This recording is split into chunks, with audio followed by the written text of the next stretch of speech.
Talk with me, KP. It is 2017. It is January 17th. It's good to be back. We took some time off. We've been changing things up, trying to get the equipment to work better. You know the struggles that have been going on there if you've been listening to the show. But it's good to be back. It's 2017. A lot has happened since the last time we spoke. But you know what?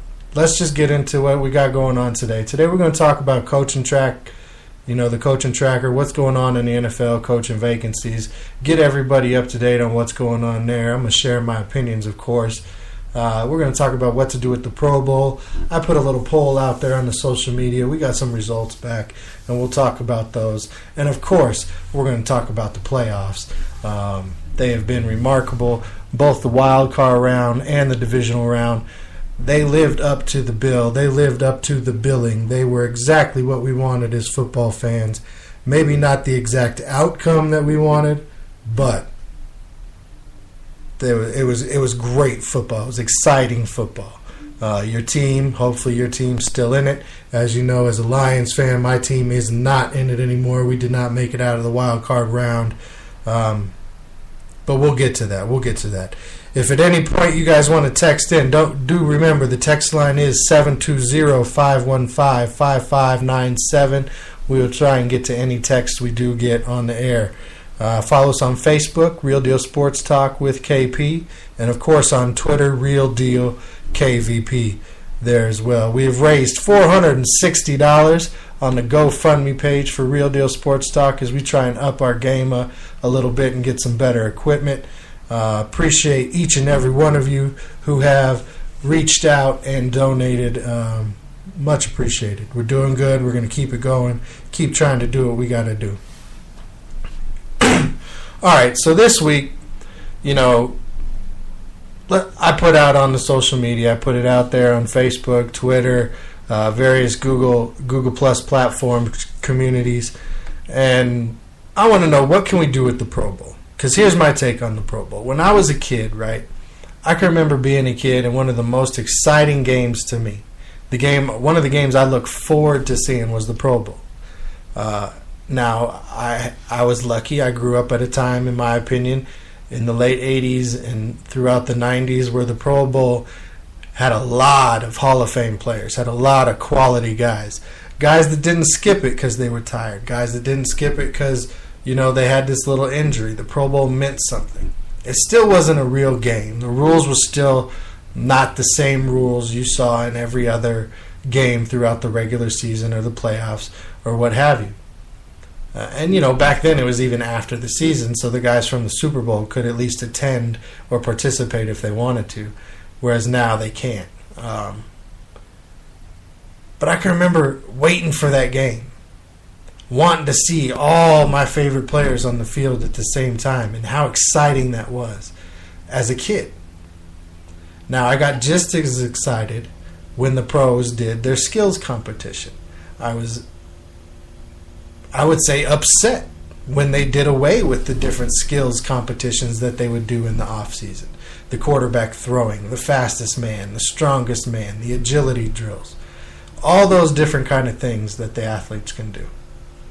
I liked those as a kid. I would love to see that now. That's why we watch the Combine. They've started putting that on TV because we're willing to watch that kind of stuff. And now I feel like I'm not excited for the Pro Bowl anymore. I don't get that sense of, I get to see all my favorite guys on the field at the same time. There is no continuity to it. The guys who get voted in, it's a popularity contest. It's not necessarily the best guy at each position who's played his way into the game each year. It's whoever can get the most fan votes. Sure, the fans should have a say. We pay for it. It's our entertainment. It's their job, but it's our entertainment. We pay for it. We make them possible. But it shouldn't count towards as much of it as it does. It should be a very small percentage of how you get into any all-star game in any professional sport. It's ridiculous. Look at the guy from, I can't say his name, the front court guy from Golden State. Not going to butcher his name. I'm sick of butchering names on this show. So, Zealy, let's call him Zealy. I think that's his nickname, Zealy, up there in Golden State. His home country, on the internet, voting like crazy. He's going to get the fan vote to get himself onto the All-Star team. And he's having a solid season, a decent season. He's not putting up any numbers that, are leading the league in any statistical category. But it just goes to my point of it's become such a popularity contest. And then, guys, because it's that, you see 4th, 5th, 6th alternates getting into the All-Star game. I disagree with that. I say go ahead and give the honor. Pick an All-Star team. Pick the AP All-Pro team. Have that be the Pro Bowl team. Okay? Have your alternates be the fan vote. Whoever leads that category that's not already on the list. Okay? Give them the honor. Give them the bonuses. Right? But do away with the game. I'm done with the game personally. Because I don't get the excitement, because the guys aren't in it, because it's not competitive, it's not the same game, just do away with it. I think you'd get better participation if everybody who got the honor got some kind of not just bonus from the team in their contract, but a league bonus. Here's our appreciation for you out of the billions of dollars we make for being one of our better players this year. We appreciate that. Good job. So you give them their bonuses, you bring them all together in a nice place, and you put on this skills competition. That's where I'm going. I say let's bring back some kind of a skills competition where all these guys get together. Let's say top 8 at each position, top 6, however you want to do it, at each position. You get all these guys together, and you do the farthest throw, the accuracy drills. You let them throw at the moving targets again, the go-karts that had the targets on them. You let the linemen do bag drills and agility drills, and where they go under and do the gorilla crawl, and then they do the bench press. You have linebackers do hand drills and tackling drills or whatever, however you want to do it. Set up this skills competition, put on a good show for the fans, have all the best guys who made the team that everybody wants to see be there, having fun, laid back atmosphere, shorts and jersey, good times. That's what I want to see. That's where I think we should go. Okay? They've tried different things throughout the year. Let's do the draft thing. We'll have all the players who are eligible, and then we'll draft them to do different teams. That was a flop. Big flop. They did away with it. It's getting too much like two-hand touch, really. I mean, it's a little ridiculous. That's my take. I say, who really cares about the game? It's not me. So, results from the poll I put out. I put out a poll. I said, okay, what should we do with this game? Here's my take on it. Should we keep the game? You love it. Should we get rid of it altogether? Or should we go the route of some kind of skills competition? Okay, we got a lot of votes out. And it was pretty unanimous. 50% of the people who responded to this poll want to see some kind of a skills competition. 33% say keep it. They love the game. That feeling as a kid of seeing all the best players hasn't gone away from them. It's still a special thing. And 17% of the votes said just get rid of it. They don't care. So, a little bit of a mixed bag, but overwhelmingly, fans would like to see, I would like to see, it move in the direction of some kind of a skills competition, a skills event with all the best guys. Have them all there. Anybody who's not truly injured, with the bonuses kick in. And I think you see that. Now, one person who responded to the poll, his name was Peter Maynard. He says, he doesn't like that it's not real competition either. He says, let's go back to the OG NFL All-Star game where the reigning champs versus the All-Stars. So take that into consideration for a minute. That could be kind of cool, right? So each year, if you win the Pro Bowl, next year you defend that Pro Bowl title.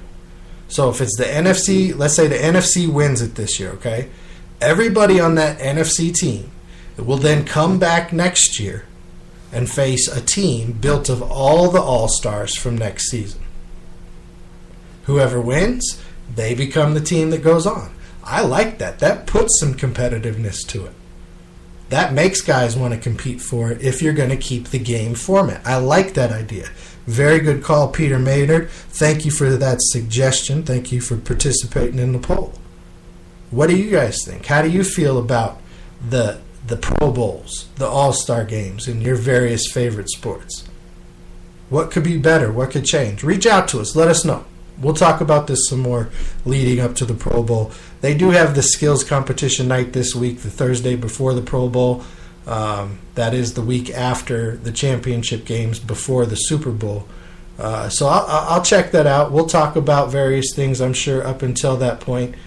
But we'll have to see how that goes. And let us know. Reach out on Facebook, reach out on Twitter.